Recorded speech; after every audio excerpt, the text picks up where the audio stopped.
Gather up all of the crew. Time to ship out Binks's brew. Sea wind blows to where, who knows, the waves will be our guide. Or across the ocean's tide. The sunset is going wild. See the sky. Birds singing in circles passing by. Now, would you believe that this song actually exists and maybe you're not singing it exactly the way it goes?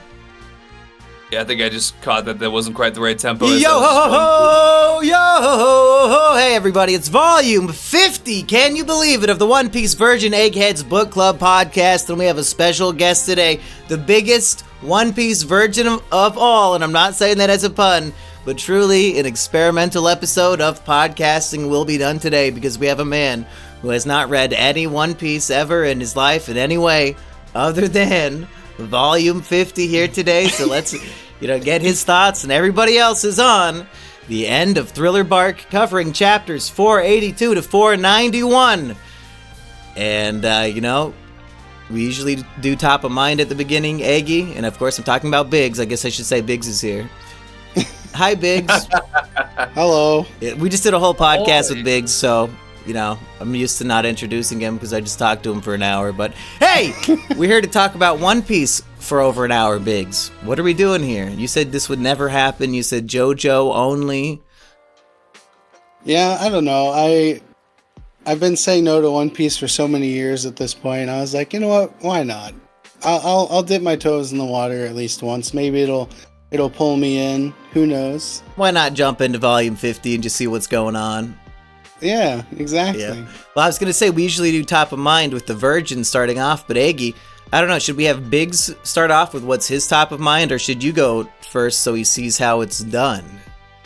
Yeah, you should probably go first. Okay. Well, I mean, I don't know, I gotta say, to be honest, I feel like this volume was very approachable for someone without a lot of context, so I feel like Biggs could give a very legitimate top of mind. Well, top of mind, Biggs, is just, of all the stuff you read, what is at the top of your mind and why? So obviously, with me not knowing anything about One Piece, never read it before, don't even think I've seen, I think I've seen You've seen random episodes here and there. Yeah. But for me, from the outside, I think I've always liked the character Brook the most. He just looked like a cool character. And it was interesting that in this volume, he ends up joining the Straw Hat crew. And I was like, well, that's kind of an awesome place to come in. Were you expecting new members to join Luffy's crew 50 volumes in? Does that seem like something he should have already had his crew established already? Or is it not surprising? So while I was reading, I noticed that time seemed to jump quite a bit and pretty often. So I guess not really. I think at first I was kind of thrown off, like people are still joining and it's volume 50, but with how much time is jumping around, I mean, I guess it makes sense. People are coming and going, possibly. That is a very unique perspective because really time almost never jumps around in One Piece, and the fact that we do get 1 day later, 3 days later, several days later, and it's very rare. 3 years later, 10 years later, I'm like, what is happening? Well, yeah, that was flashbacks. That's one thing, but in reality, Luffy's volume 1 was less than 2 months ago, so really time has not moved very much in these 50 volumes at all. So maybe I just got mixed up with the flashbacks and I didn't understand exactly what was happening. That would make sense, yeah. Because I was 3 years just passed, but then 1 page later, 10 years passed. I'm like, I don't even know what's happening. Why is Brook alone on this ghost ship now? What's going on? Yeah, why is everyone dead? When the background of the page is darker or gray, that means it's a flashback usually. Oh, okay. Yeah. Okay, that probably changes a lot of things then. You thought the story was being told completely chronologically, and it was I was so confused. I had no idea what was happening. So your top of mind is that you like Brook, and it was exciting to see him join the crew and see his backstory with Laboon. You mentioned Laboon in our review of The Exorcist, Biggs. What's your thoughts on Laboon? Let me pull up my note here real quick, because somebody had said something. Where's it at? Oh yeah, somebody was talking to Brook about like, hey, why did you give Big Boy a name? And I was like, oh, come on. Of course his name's Big Boy before it was Laboon. That's crazy. Oh, I guess that would be in there, yeah. I didn't even pick up on that. I was feeling pretty sad for Laboon in these chapters, getting left behind to be all on his lonesome waiting for them to return. It was quite sad seeing him crying in the water there. Yeah, it's like Fry's dog, but even more tragic, because he can live much longer than a dog. He's been waiting 50 years, and actually they all did die, other than one. And we don't know for a fact that Brook's going to make it back to Laboon. There's a lot of adventures to have in the future. He might die again. But earlier in One Piece, we had a Chow Chow Eggy. Do you think that the full backstory of Laboon being told, have we done Chow Chow on steroids now? Yeah, I definitely think so. I think that getting the Laboon reveal a volume or two ago was already something thought-provoking for sure, but now that we really get placed there, on the ship with Brook when he's alive with his crew and everything that they went through, and kind of the juxtaposition of the cheerful Straw Hat crew after their victory and moving forward, singing that song as the chapter 487, I believe, so thusly proposes. But we get the origin of the song, one of those beautiful, beautiful dials, the greatest technology ever made. It would never have any sigils in it like cell phones. Hashtag last podcast. These are going to release probably weeks apart from each other, but whoever's subscribed as a member to both will get to hear them chronologically today. So shout out to those 40 people. Shout out to the guy that sent us the Pokemon Go handhelds last year, because I'm pretty sure he's one of them. But hey, I need to piggyback off of what you just said, because I think in terms of storytelling, this is such a great example of the difference between showing versus telling, the difference between exposition of characters saying things to each other, and then just as opposed to just literally showing us what happened and interrupting your current timeline to go back in time, as Biggs now understands is what was happening. Because, like you're saying, a few volumes ago, Brook says, yeah, I have this relationship with a whale. And you said it was thought-provoking. That's right. It didn't probably trigger an emotional response because it's just information. It's a cool idea in storytelling. To actually literally see it play out and see the emotion and just the day in the life, it's not even necessarily important to the narrative. It's just like little panels showing you throughout their whole friendship. That's the difference, folks. No more storytelling where you just explain stuff. Show it to us. It's so much more effective. I was almost in tears reading this, and we got the same story told to us 2 volumes ago, and not one tear was shed. I think it definitely speaks for itself in the fact that this is a volume where we essentially have a conclusion of an arc. We have, the volume cover even says as much. We're moving on to a different arc. We have combat of 2 of the 7 warlords. We have, there's so much in this volume that could be said to be so incredible and epic, and it all, I think we must all agree that it falls short of the Brook flashbacks, the music, and that's my top of mind for sure. Is everything to do with that was definitely the most engaging. Too bad. Biggs already said Brook was his top of mind, so you have to pick a new one. That's the risk of letting him go first. Well, I do have something else in the chamber. Is it nothing happening?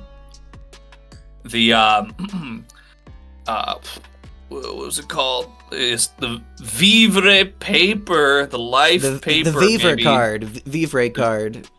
Yeah, the Vivre paper that Luffy received from Ace. Why? We find out from Lola. It's smoldering and shrinking. This life paper represents the life force of whoever gave it to you. Ace, after his defeat by the newly appointed Blackbeard, Warlord of the Sea, he has been put in Impel Down. Oh my goodness. And they're going to kill him maybe? I don't know. It's not looking too good. His Vivre card is burning up, so I think it means that his life is about to be exterminated or something like that. And it works like a magnet. Like you put your DNA, you go to a shop, you give them your fingernails, so I guess part of your DNA, it infuses it into a special paper, and then if you rip them up, the pieces will gravitate towards each other. So it's a unique way in the One Piece world where you can't really navigate and rely on compasses because the Grand Line's fucking crazy. But this, hey, just follow where the paper is slowly pointing to or pulling itself towards.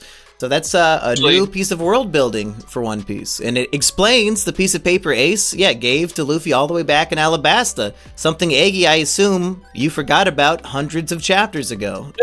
You'd be completely right. Yeah. Actually, speaking of hundreds of chapters ago, that was very shocking to me, but I think when I really think about it, I think actually it is not even my actual top of mind. I think my actual top of mind is confirmation cover stories are canon. I'm talking about Homeboy Hachi and his good grub business and getting kidnapped, and oh my goodness, it's going out of control. But cover stories are real. They ain't just some alternate nonsense. Oh, Eggy, I could have told you that. Cover story. I thought we knew that from the beginning, ever since Kobe and Helmeppo got trained up. I mean, yeah, but I mean, that's kind of like they were. I feel like the stage was kind of already set with what they were going through. I think Kobe and Helmeppo, I thought they were already kind of set in their ranks, and we got to see what was going on. But I feel like we didn't have... You're saying you were shocked to see Kami appear, the mermaid, a character that only before existed in cover stories that we haven't seen for, probably 100 or so. Kami, for the 20th time, has gotten herself eaten by a sea creature and had to be saved, much like how Hachi saved her in his cover story. And are you... I guess predictions where this goes, Eggy, because Sanji and Zoro agree... Hachi, that sounds familiar. If that's the guy from Arlong Park that we beat the shit out of, who enslaved our friend Nami, we're not gonna save him. What's your prediction on where this is going? Because I think it might be that same guy. Just based on the enormous amount of evidence suggesting it is the same Hachi. I mean, I think Sanji's gonna be the one that's got to be the decision maker here, because his love of Murmadusi versus his true and honest support and love for Nami and what she went through. But I mean, Kami's not really on her what Hachi did to under the command of Arlong, but maybe we might see some he was getting his life together. He was out here, was thugging in these underwater streets. He was letting them have all 8 tentacles on the regular, but after Arlong went away, he got his life together. He went back to school. He opened up a business. He's got a squid-owned business, and it's a beautiful thing. Squillium tentacles eat your fucking heart out. But I think it's a very complex issue for Oda to have to tackle in his storytelling for children, and that he is even putting himself in this corner to have to finagle its way out. Because facts are facts. Hachi and Arlong enslaved a child, a literal child, for a decade. And Hachi was always a nice guy. He was kind of stupid, just following orders. We've seen that story in history time and time again. And the question Oda is asking is, somebody in that position who's done all these bad things, can they be rehabilitated? Can they improve?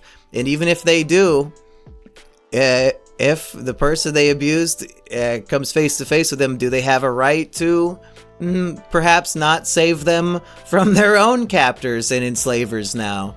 Perhaps. And what do you think Oda, on a meta level, what is he supposed to write here? What is Nami supposed to forgive him and they save him? Really, you forgive a child enslaver just because now he's making some delicious treats that you want to eat and you can get some mermaid information? I think it speaks to his character that as she was being eaten by the sea rabbit or whatever for the 20th time, when he didn't hear from her, his thought process goes to, oh, she must have been kidnapped by the flying fish raiders, so I'm just going to go immediately to where I know that their hideout to be and try and confront them there. So, he's very chivalrous. He's going after, his milady's honor. But I think maybe, and I'm not gonna lie to you. I want to let you know that I paged over to the cover of the next volume after I finished just the cover of it, because the very last panel in chapter 491 here appears to be, it looks like some the Iron Mask, super ghosts and goblins. It looks like he goes, the very pirate ship that I've been searching for all this time. I will kill him, the man who destroyed my life. Well, who could possibly be? I mean, if he's against Hachi, I mean, the Straw Hats were against Hachi. Like, I honestly have no idea. That's why I was like, to be honest, no shame in my game. Let's see if the cover is going to spark anything. I went and pulled up the cover for... did it spoil? Months. I was like, I don't know who the fuck any of these people are. Oh, good. Okay. It was Super Ghosts and Goblins, man. Whoever it is was not on there. I was hoping maybe I could does it have this guy who's in this framed photo? Is he on that cover yet, or is he yet to come? To be honest, actually, don't pull it up. I don't want you to get spoiled. Yeah, I'm not going to revisit it, but I wanted to just see, is it going to at least give me a face of somebody inside the Ghosts and Goblins armor? It was not there. I tabbed away from it after without looking at anything else. I'm glad you brought that up, because while we're here, I want to have a competition between the two One Piece virgins. You both will have to make a prediction here. Duval, this iron-masked man, says, hey, the person who ruined my life is on the Straw Hat pirate ship. You both get... we can do like a schoolyard pick. You both get 2 picks of who you think it is and why. And then next week I'll reveal who the winner is in big, so I'll let you go first. Who do you think Duval has this grudge against him? Oh, man. And what did they do to ruin his life? Is this a character we've seen earlier in the story? It could be anybody. They're hiding behind a mask. Is Don Krieg back? If I had to guess with literally no information, I feel like maybe Zoro. I feel like he's a very interesting character. I don't know much about him. Seems like the type that could ruin someone's life. Second pick. No. And now it's Eggy's turn. Okay, so Zoro's taking Eggy. Okay. I'm going to say it's the culprit. I'm going for the, what do they call that? Occam's razor. The simplest answer is the right one. Is that the right I think so. Thing. It's Nico Robin. We already know she already had this reputation for all this time. She's now, should I read the quote? Can I read the quote directly? I will kill him, the man who destroyed my life. Yeah. I was like, wait a minute. All right, you know what? That's fair. Robin trans confirmed? Nico. I mean, listen, I only know about Spanish. That's the only foreign language I know. It's not Nika. I'm just saying.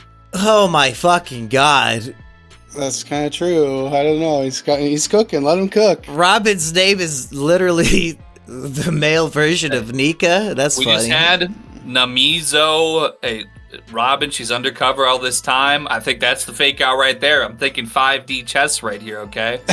she's had to play pretend. She's had to be espionage, spy, undercover, playing double, triple agent her whole life. She does sprout an ear to spy on what Zoro and Sanji were up to when everybody was passed out. Okay, guess number 3, Biggs. Not Robin and not Zoro. I was just going to go with a cop-out guess of Luffy in some way, shape, or form. I don't know anything he's done, so... He's probably done a lot of bad things to a lot of powerful people. Probably. That's... yeah. Okay, Eggy, final guess. Well... I'm going to tell you like this. Actually, I think Brook could be an option here. He's got the afro. He's got the recognizableness. To be honest, there was a couple of the panels in this volume where I had to double check, was that him when he's alive or dead, because he's so gaunt and he's got like the hair or whatever that like mimics his skull fracture or whatever it is. So it looks, he looks similar. I think he could be mistaken from a distance. And he says in this, he's got the 33 million berry bounty. He was a man. He was putting in work in these seas before some bad things happen. So I think The only- Brook, he's got enough of a name, and this is his area. He was over here already to begin with. I think that Brook is an option. I guess the only thing that kept me from thinking Brook was because the guy made it sound like he's been tracking the ship for some time, but Brook just joined the crew, right? Yeah. Or was that like another time skip I missed? No, he just joined. Okay, so yeah, that's why I was thinking immediately it couldn't be him, because he was saying that he was like tracking the ship down for some time to find the man that ruined his life, and Brook had just joined, so I was like, I don't know if it could be him. Eggy, what are your thoughts on, is the masked man whose face is hidden a face we've seen before? And that's why you hide it. Well, I guess, now that you mention it, I don't know. The Thousand Sunny, it's only existed since Water 7, so it hasn't been a very particularly long time, I guess.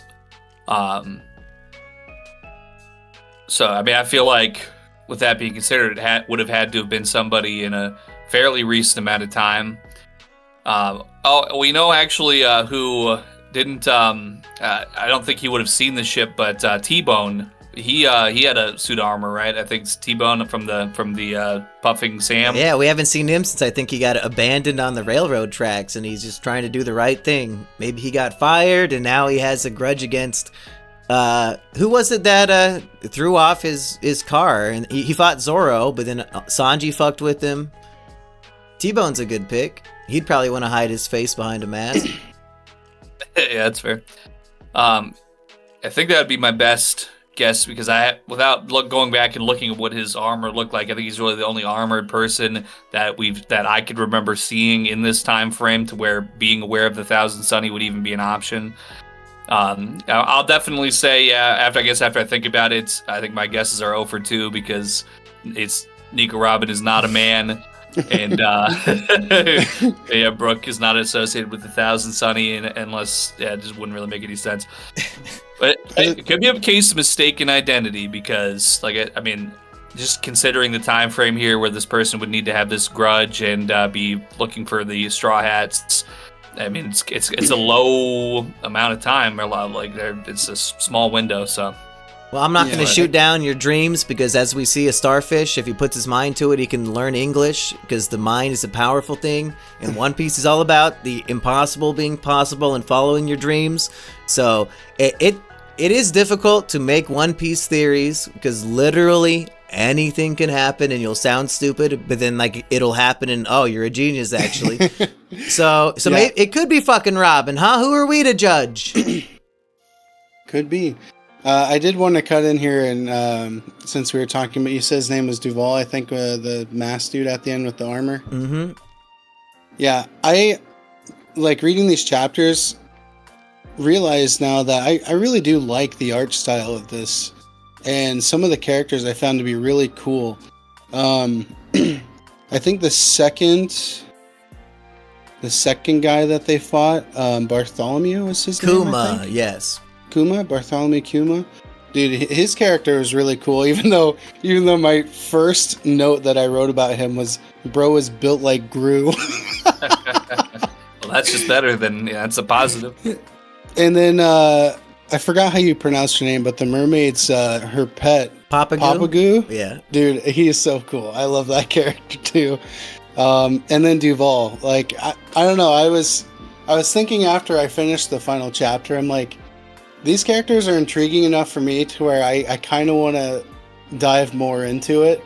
And obviously from the start, I don't want to just keep reading from here. But for me, when it comes to any anime or manga, it's I have to get attached to characters until I get attached to the story. And then those really drive me into it. So I don't know. I'm definitely feeling way more open to taking the dive. I think... And how do I put this? The concept of somebody getting into One Piece because they were intrigued by Duval, and I don't want to spoil anything for anybody, but it might be the single funniest concept in history. Of all the things in this story, that's the thing I need to dive into. But, it's a very cool drawing of him in that final panel. Yeah, it was super cool. Yeah. I'm well, for my top of mind... 25 minutes in, I'm absolutely shocked we have not talked about Zoro versus Kuma, because many people consider this to be one of, if not the greatest Zoro moment in all of One Piece. And I can't believe you guys weren't champing at the bot to talk about that one, as the saying goes. Well, I will say, I think I've told you this before, because I think you picked my brain about it at one point, but I told you that I liked Brook, and my second favorite was Zoro. And so I did have a lot of notes on that fight, especially the part where Kuma decides, he's kind of feeling bad for these guys. So he's like, you know what, fine, I won't take Luffy, whatever.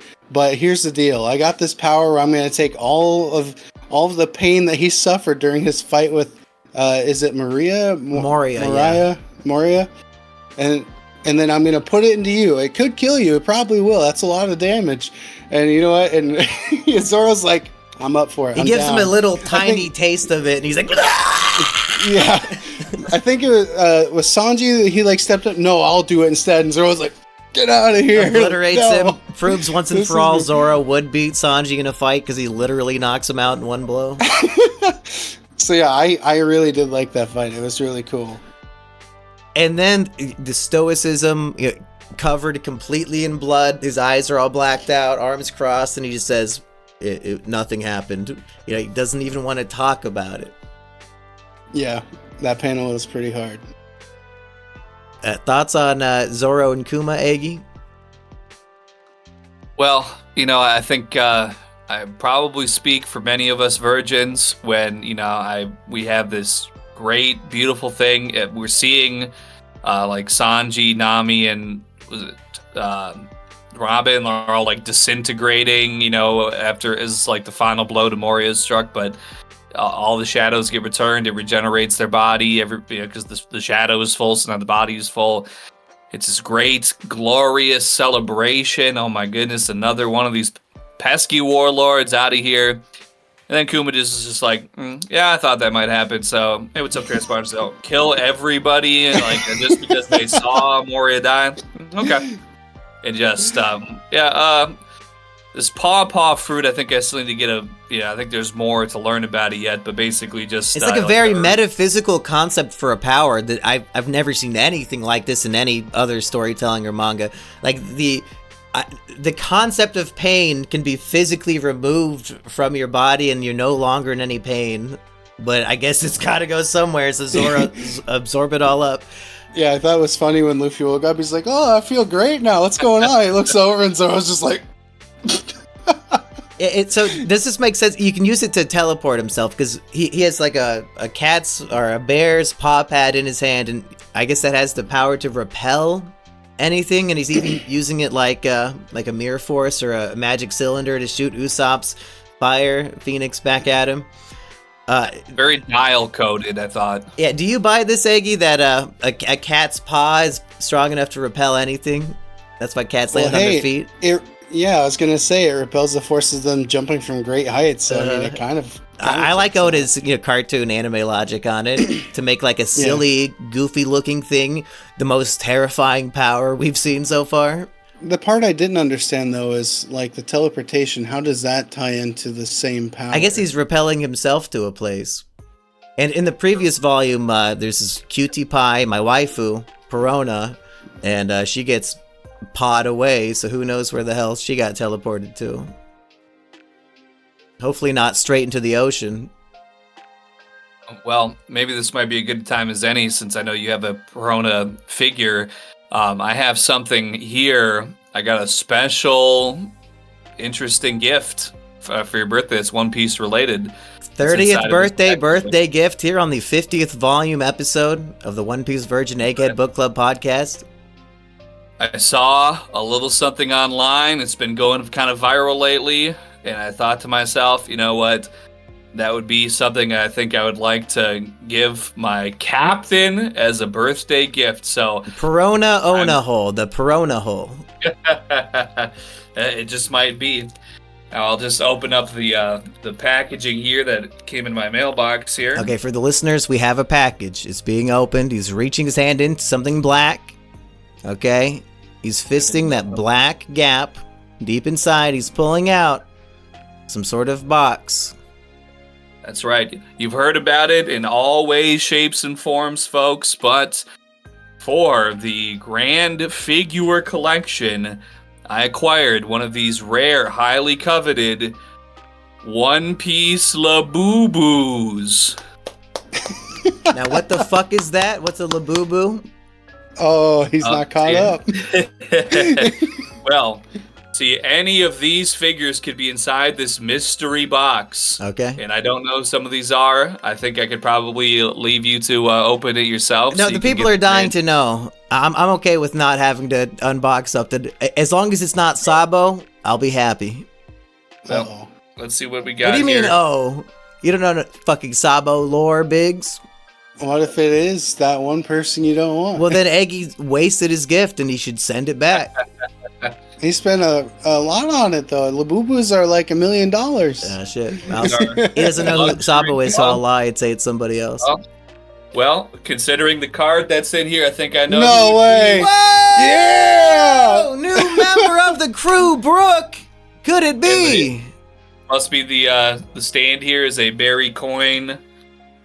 33 million berries from my boy Brook, which is Luffy's original bounty was 30 million at the end of East Blue, right, Aggie? So is this saying that Brook scales better than first 100 chapters of Luffy in terms of fighting prowess and, you know, threat to the government? Hey, that's very cool. That's his post-time skip outfit with his guitar, or shark guitar. Actually, some styrofoam that was in there, so...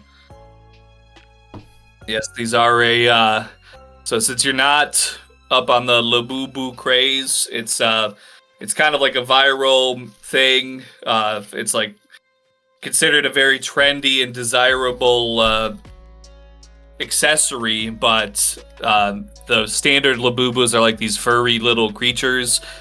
So when I looked, they look like this. But when I looked in, I was looking it up out of a meme, just whatever.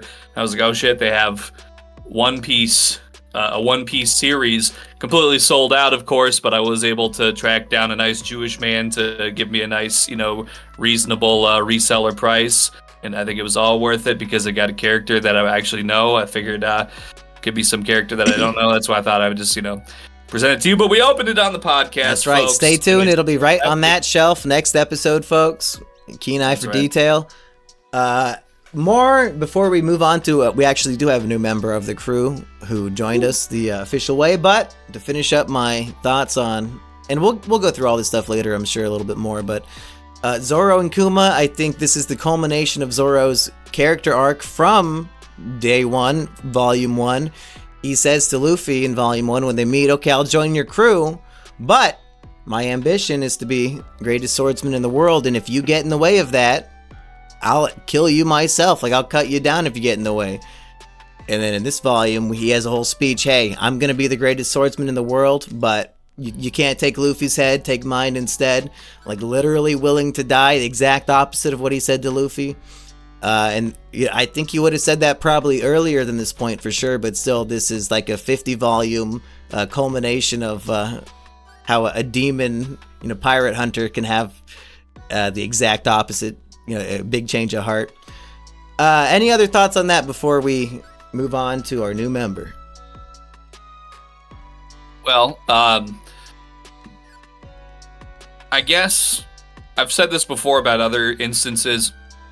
The whole entire sacrificial martyring angle from Zoro says, really step up and say, hey, this is for my captain, and willing to lay down his life. That was really an exceptional moment, especially paired with, him accepting the transfer of pain. Really symbolic, and I feel like that's going to have lasting impact in the dynamics between Zoro and Luffy forevermore. As far as Kuma in and of himself is, though, I feel like just his appearance here, we get to see kind of what he's bringing to the table, what his power is like, and we get to see some of his character. And I thought that for a man who is supposed to be the most brutal tyrant that can, exterminate everybody and never care, for him to have this conduct, this honorable sort of feeling as a man towards what Zoro is saying to him about him and how he feels about his crew. I felt like it was all very moving, but I'm a biased person just for the fact that he basically comes and goes and we move on. It just wasn't, Kuma overall, it's very high standing for the amount that he is in the story here, but I just feel like I'm going to need a little bit more of him to really give a full assessment, especially with his reputation. We're kind of getting a little bit of both sides, but right. Let's walk through it a little bit because we do get some clues here. So he has this reputation as the most brutal tyrant. He's the most loyal to the world government. He's getting slashed open by Zoro, and we see he's like a super cyborg, like Frankie, but he says, oh, I'm much better than Frankie. I'm a pacifista, designed by Dr. Vegapunk, who we heard about from Kobe not too long ago. He's the man who figured out how to put devil fruits into inanimate objects and other such inventions. And then he starts fucking firing laser, like charging up laser blasts in his mouth and shooting them at Zoro. So I don't even know at this point if this is a living thing or if it is just straight up a robot machine, whatever a pacifista is supposed to be. But then this tyrant pirate, like you're saying, Eggy, he's taking mercy, showing a little bit of compassion. Even Sengoku, the fleet admiral of the Marines, points it out like, oh, you took pity on them. So like it's recognizable even to his employer. And as he's leaving Thriller Bark, do you remember what he said to himself standing on the mouth of Thriller Bark? Off the top of my head, I don't. He says, you have exceptional friends. He's your son after all, Dragon. Oh, yes, that's right. Yep, that's true. He's your son. Yeah. It seems like he has a personal connection to Luffy's Revolutionary Army leading father, Dragon, the enemy of the world government, who Kuma is loyal to and works for. Well, yeah, that's very interesting because then also we get, after that, we get Kuma reporting back and to, Garp is there. Yeah. Garp is reporting, I guess, back to Sengoku. But also, I suppose, to be honest, this totally slipped my mind. Yeah, but yeah, I guess the pacifista and the his weaponized. Yeah, that's a whole other thing that really just maybe has more question raising than answers, I suppose. But yeah, Garp it is explained that he says Dr. Vegapunk is 500 years ahead of like the rest of the scientific world. So how are we supposed to defeat a cyborg 500 years more advanced than anything else? Especially when Zoro was so messed up after him like showing mercy on them. They didn't even fully fight it out. Yeah, if he didn't take mercy on them, they'd all just be dead straight up. Like Kuma's just generating bombs out of the atmosphere and like shooting shockwaves through people, condensed atmosphere at the speed of light, he says. But anyway, let's move on to, hey, guess what, folks? You wanted it? It's here. Me and Hartsy are doing live streams reviewing the new chapters of One Piece. We did chapter 1155, and you're not going to believe this, Eggy. We went on for over an hour with no filler, all thriller, just talking about that chapter, just going off my notes. We talked about one chapter as long as we talk about entire volumes. So when you and me get to this point in the story, a year from now, these might be 5-hour-long episodes with how dense the future chapters of One Piece are, with good information worth talking about. But should we try? 51. Should we try and do a 10-hour-long episode to match the hour? I don't ever want to force it. It has to be natural, and 11:55 naturally we had an hour's worth of conversation. But during that, somebody got gifted a membership, so now they're part of the crew. And very fitting name, it's Edward D. Al. Welcome to the Measly crew. Let's see, Edward. Yeah. Well, you know who I think of, I guess, lately in the underground rap scene. Shout out to the Reptilian Club Boys subreddit. Edward Skeletrix, the well-known underground rapper. released like an 80-minute long dissertation on his relations with other underground rappers or something. I guess it's like some huge deal that I honestly didn't really go through watching the whole thing, but that's like the most immediate Edward that I'm thinking of. I also know Edward from Twilight. I know Edward from Full Metal Alchemist. I'm trying to think of some connections here. Maybe what Mr. He could be our alchemist. Edward D. Al. Yeah, I mean, that's both their Oh, names. okay. Yeah. It's probably intentional, actually. And, all right, yeah, that sounds good to me. I think that alchemy, the way that I understand it from World of Warcraft, which is what I base most of my life experiences on, Yep. is that alchemy is a scientific concoction that's herbal and maybe a little magical in nature, but mostly herbal. So I think that it could be very good for us to have an alchemist on the crew. Sounds good to me. Okay, I don't want us to do another 2-hour episode like we did with E-Rich, so I'm going to try to rapid fire a little bit, going through chronologically all the big stuff from this volume and get your guys' thoughts on them. Because if I'm going to complain about Thriller Bark, I'm not going to do it a lot. But Moria here, the back and forth we've been dealing with for volumes and volumes now is Moria's power. And he says, even if you defeat me, it doesn't matter. The shadows only go back if I order them to. And it keeps going back and forth of, I'll beat him up, Luffy. Wait, no, it doesn't matter. He has to order the shadows. I'll go beat him up.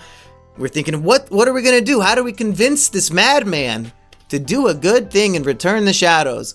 Well, it turns out when Moria goes into Shadows Asgard mode and absorbs every shadow on the island, he can no longer control his power, and when Luffy beats him up, the shadows get vomited out and return to their owner.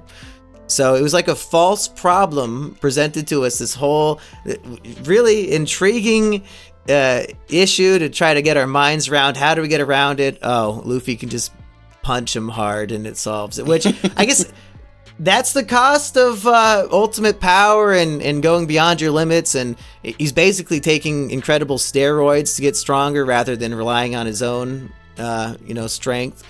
So I guess that's Moria's punishment. But as a viewer, perhaps I'm a little disappointed by the lack of resolution to that plot point. But I guess it makes sense. Eggy, do you concur? Yeah, I think there might have been a statement here that I didn't write down the specifics of it, but it was something also the sunlight was having okay, never mind. Okay, I guess I was wrong. It's just Moria's losing consciousness, and as he loses the consciousness, then he's losing his command of the shadow. I mean, I guess it makes sense. I suppose if you're knocked out, you can't be utilizing your devil fruit power, but then it's also saying that he's just controlling too many shadows. I mean, it makes sense. Like, his mind can't control 1,000 personalities at once, even if he's absorbing all their strength. It's mind breaking him, and he can't really control himself that well. It's fair. I can accept it. Maybe it might not have been the most epic conclusion, but it worked. It worked out in the end for sure, and it's an acceptable answer. But I just feel like, has he ever burned too hot and it's causing problems? Does Luffy reflect too many projectiles and it's overwhelming him or something? Did Buggy get chopped up into too many parts? He's like molecular, he's dust now, and some of his dust gets blown away and maybe gets eaten by a seagull or something. I don't know. I'm trying to think, is there anybody whose devil fruit it's too good, it's too devilly, and it's too fruity? And somebody can't control their own power. I don't know if we've had an example of that so far. And on this note, from last week, do you remember when Luffy gets a shadow of a swordsman, and then we get this cool panel of Luffy as a talented swordsman chopping up a tree? I have a theory I want to throw out there, just while it's on my mind based on that. I think the end game of One Piece, final fight, everything's building up to the final boss, whoever it may be, being extremely, completely overpowered beyond any manga character I've ever seen, with every greatest ability ever. And I'm wondering if Shadow Nightmare Luffy having the power of all the shadows that he absorbs and, like, you know, showing off cool sword fighting and stuff. I wonder if the final fight, Luffy's gonna somehow have the power of every single devil fruit to be able to go up against the final boss. So that's my prediction based on Thriller Bark, which does seem to have a lot of hints at the end game. In the final fight, Luffy's gonna have every devil fruit. Pencil it in, folks. Gotta believe in dreams. Biggs, do you have any predictions based on this volume you want to put out there? Everyone's gonna die and the bad guy wins. Spoilers for Wano. I did have a question. I did have a question about the whole shadow thing. So did I catch that right? Where their shadows had been stolen for like 10 years? Or was that like another thing where it was like a flashback I missed? Yeah, a lot of the people on the Thriller Bark Island here have been hiding in the dark forest for 3 to 10 years because Moria stole their shadow, so they can't leave and go in the sun. That's wild. I was like, that is insane that you just took them away and was like, okay, have fun. And it was interesting storytelling when Moria is defeated and then we see all of our heroes still burning in the sun. Then it cuts to random characters we've never seen before, and we realize, oh, they've been tormented by losing their shadows as well, and like they're getting them back. And we get to meet the girl who hates plates, and the backstory that we got from Hogback was, she broke plates because she wanted her boyfriend to prove that she loves her more than the plates or something, and it didn't work out, and I think she killed herself or something like that or whatever. But I guess that was just the Shadow's personality, and that gets resolved here when the girl gets her shadow back. She accidentally drops plates out of shock seeing her reflection, and her master, I don't know what's going on here, if she's a servant or what the fuck her master is, but her master is not upset about the broken plates. He's just happy she got her shadow back. So just random characters we didn't even know existed get like really sentimental, happy resolutions to Luffy's actions, you know, hundreds of miles away. Interesting way to show us that resolution rather than just showing us, you know, our heroes standing in the sun. Yeah, and I think that, you know, possibly in the future, this could be an event that with all these many people all over the place getting a tangible benefit from the power of Straw Hat Luffy, the man who was not afraid to stand up to Moria, a man who allegedly was going toe-to-toe with, they say, one of the 4 emperors, as I believe was the quote that's in the panel. Yeah, it said that he used to fight Kaido, so they're like, there's no way Moria was defeated, because he was going toe-to-toe with Kaido. Who could defeat Moria? That's right. So I think maybe in the future, you know, it could be pulling up at, you know, we've had Logtown and Mocktown, maybe there'll be Locktown or Mogtown with a lot of Giga Chads in there, and they're going to say, you know, oh man, I'm sure happy I remember back when I got my shadow back, and when Straw Hat Luffy did that, and he's in town a while, I'll help him out in his predicament or something, you know. It's paying it forward, you know, it's just when a man does something so good and so mighty, he takes down such a terrible foe that, you know, I think that gives him a lot of allies that he might not even know about yet. Do you concur, Biggs? Although, and you're muted, Biggs, but they do make a point of saying, hey, I don't think Luffy would go bragging about beating Moria, so maybe nobody will ever know what Luffy did for them. I concur. Do you concur with this, Biggs, when Sanji says, what a horrible spook house that was? You ever been to a spook house that was horrible? Yeah. Some pretty bad ones.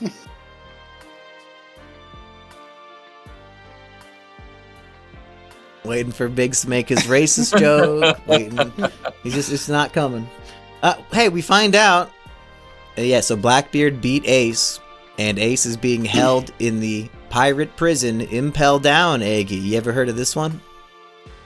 Well, I do believe I have. I believe that was where Nico Robin was supposed to be headed to as she was passing through the Gate of Justice at Enies Lobby, but no dice, as we know, because a lot of great and possibly mouse mascot styled behaviors all happened to coincidentally happen in a very coincidental way that was beneficial. But yes, that's where I believe I've heard of this Impel Down before, the most absolutely inescapable, impenetrable prison. Undersea prison. Here's the issue here. Moria and Absalom and Hogback, they're escaping Thriller Bark and they're reading the newspaper. So that's how we know that Ace is in this prison. Luffy, his only information is Ace's Viver card is burning up, which means his life's in danger. He doesn't know the government has him locked up in prison for execution. And Luffy, he's rationalizing this. He says, oh, Ace has his own adventures. He would be mad at me if I came to help him. He'd be mad. He has no idea how much danger Ace is in.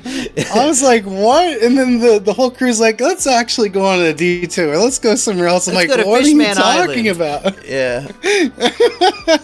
Well, because Ace is Luffy's older brother, and he's much more powerful than Luffy. He can turn into fire at will. So as far as they're concerned, there's no way to stop Ace. But he was stopped. We don't know necessarily how, because we didn't see the end of that fight. Maybe one day. Yeah. What are our predictions for this here? Is Ace going to be executed? Are we going to Impel Down? What's going to happen with this plot line? Well, without knowing Ace or his backstory or anything involved in this, I feel like if you're writing this, I'd probably kill him. Show the rest of the crew that maybe this person that they thought was super powerful wasn't as powerful as they thought, and if even he could fall, then they surely can. Be good. So for I don't know. I feel like Luffy to have the guilt of, I should have helped my brother and they killed him. That's a rough one. Yeah. Eggy? My thoughts are, we're seemingly, I'm going to assume, just based off of the fact that we make contact with Mermaid, and we have the utilization of the Shark 3, or whatever the exact name of it is, the submarine that's part of the Thousand Sunny towards the end of the volume here. And also, the cover of this volume 50 now, is Sabaody or whatever. I'm thinking that we are moving now from Thriller Bark into the true and honest. This is my assumption at this point, Fishman Island or Fishman whatever, some undersea business, okay? Some submersible business. And I think that if we are warming up to that being the case, and it's going to be something that we're going to get familiar with being submerged, I think that would be a good lead into Impel Down. I don't know. The only way I've seen to get to Impel Down was at Ennie's Lobby before, but if it's an underwater prison, maybe there's something else underwater. Maybe there's like a giant plug, like from like a silly Disney cartoon or something, where you can just like pop something open and get down in there somehow. That's a good connection to make in your mind. Is okay. We're trying to figure out how do we go underwater to go to Fishman Island, and it just so happens this is an underwater prison. That's a good connection, Aggie. Maybe could it be connected? Is that how we go down there? I don't know if Fishman Island itself will have like a track to Impel Down. I mean, it could, but I just think that the fact that we're gonna, this is my assumption, we're gonna get used to getting down underwater and maybe reinforcing the craft to get be able to withstand a little more pressure. Maybe get some outfitted scuba gear or something. I think. Or hey, maybe it's gonna be like maybe they'll take an underwater breathing potion or something, and I don't know. There's a lot of possibilities, but I think just generally speaking, I think the track that we're on also fares well for being able to reach Impel Down. What do you think of this? Right before we meet Kami, we make it to the Red Line in Biggs. The Red Line, this giant mountainous structure that they appeared at. It goes all the way around the world and cuts the world in half. So, like, you can't just sail the ship to the other side. Like it's like the ice wall in Antarctica. Right? Sure, yeah, but this is a continent, a mountainous continent around the entire world, and we went over it at like around chapter 100, and now 390 chapters later, so chapter 490. We've made it to the Red Line again. So in 390 chapters, they've gone around half of the entire world. Currently, we're on chapter 1155, about 700 chapters later. How is the second half taking so much longer?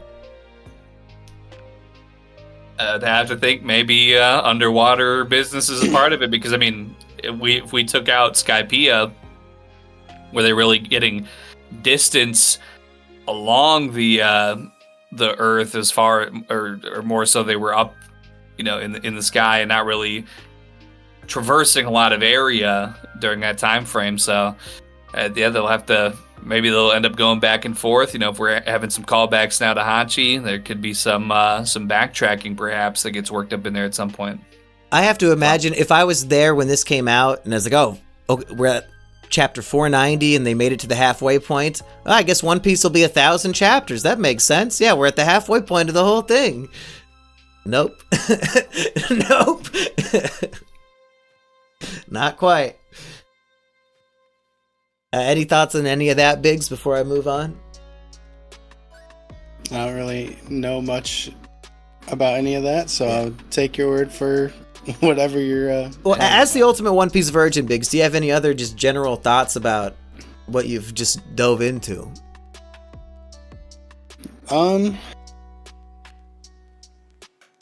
don't know. It definitely made me curious to see where it's going, but I feel like I shouldn't be reading forward from here. I should be going back and starting.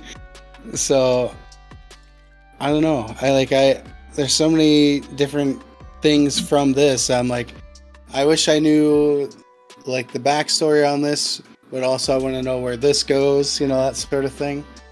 It's very interesting going into this completely blind.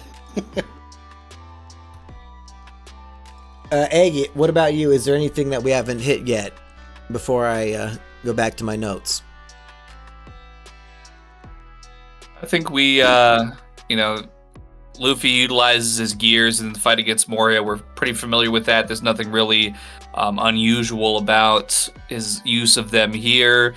So it's maybe it's a point to be made that these are going to be familiarized in, like high intensity combat situations from here on out. We're kind of at the baseline of Gear 3 now, and, whatever is yet to come is going to require some possibly higher stakes. I mean, this is pretty high stakes as it goes, 1,000 shadows and people disintegrating in sunlight and stuff like that.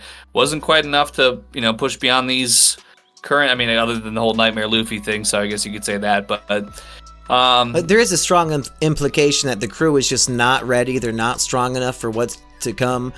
They keep saying, Luffy's pushing his body too hard with these gears, and Usopp's really concerned about it. Zoro, he's defeated and humiliated by Kuma. He could not protect his crew, and Kuma took pity on him, thankfully.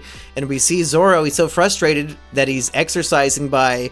He's doing like vertical push-ups with his fingers, and I think he has 4 tons on a giant dumbbell he's pushing up with his feet.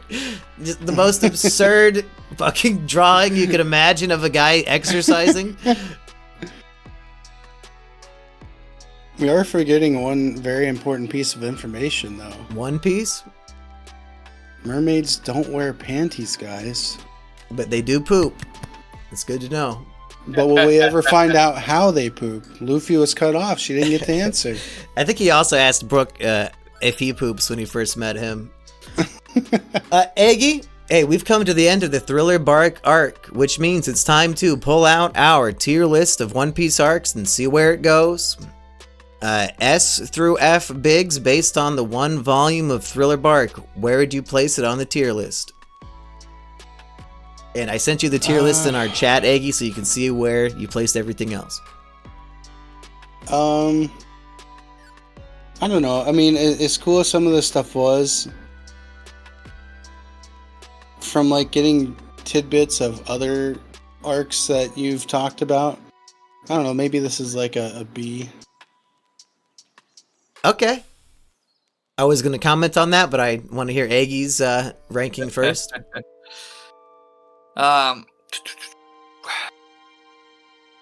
Well, I really enjoyed a lot of things about Thriller Bark. Stylistically, I think it might be one of the highest ranking so far with just all the spooky imagery. I really enjoyed that a lot. A lot of the designs of the characters. The concept was very engaging. It was very thrilling. Whoa, you might die in the sunlight. People are disintegrating and all this. The powers were very frightening. Just really truly morbid as well, with the whole marionette situation of these bodies being populated by these stolen shadows. I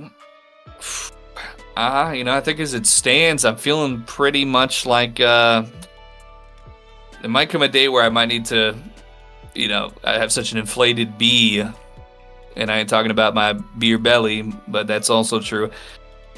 I'm feeling maybe like a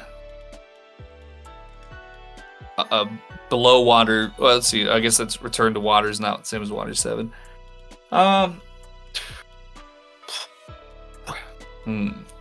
It's not big Drama decision, folks. Yeah, maybe. I'm thinking. Yeah, let's put this under Drama Island on B tier. So 2 Bs, and I was gonna say, I think the One Piece community at large. I think a lot of people often put this around B tier. I think that's a pretty common opinion. I'm gonna have to do what I do best and go high because I loved every second of what I read, other than a little bit of I was a little discouraged by Moria just going for one extra chapter than he needed to, but otherwise I loved Thriller Bark. Like you've been saying, the art steps up its game with the grotesque and the humor. It's very funny. Like, the opening 3 volumes of this are some of the best humor in One Piece so far. Too bad Biggs missed out on some of that, but some good morbid, old man with severe injuries kind of humor in this. The emotion of it, of a Sindri and smiling up at Chopper, that gets to me. Brook's backstory, connecting back to Laboon, who I have as the D tier fucking arc. The worst arc in One Piece is the Laboon arc, but then this arc manages to make me like that and appreciate it and make me fucking tear up crying over a character I did not care for hundreds of chapters ago. That's powerful, effective storytelling.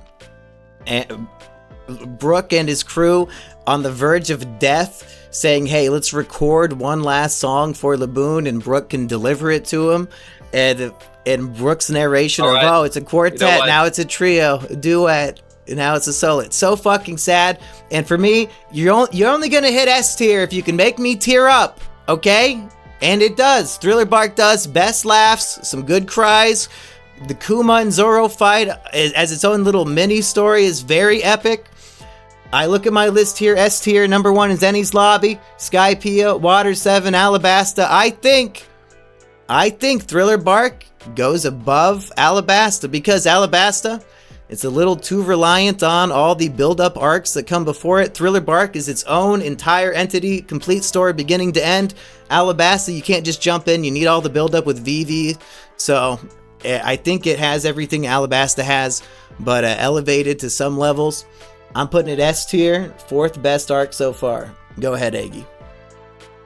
Just, it's just fairly common, as our longtime viewers know, that usually after I hear your passionate, high-ranking reasons, it might make me reconsider a little bit. And I think I have to say, Drum Island, I really enjoyed a lot, but considering that's one of the ones I would say has quite a weak boss sort of conclusion with Wapol. I feel like his fight is a little weak, but I think when I give it a little more thought, a little more hearing of your points, the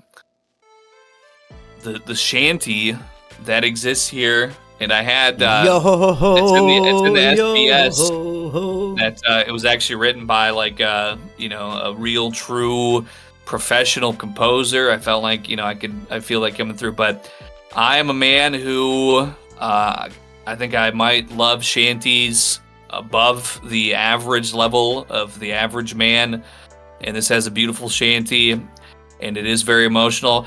I feel like maybe the Chopper backstory and the Laboon connection could be on a similar emotional wavelength for me, as far as what the provocation of my emotional response. But even if they're matched, I think that the shanty, I didn't really give it its due weighting.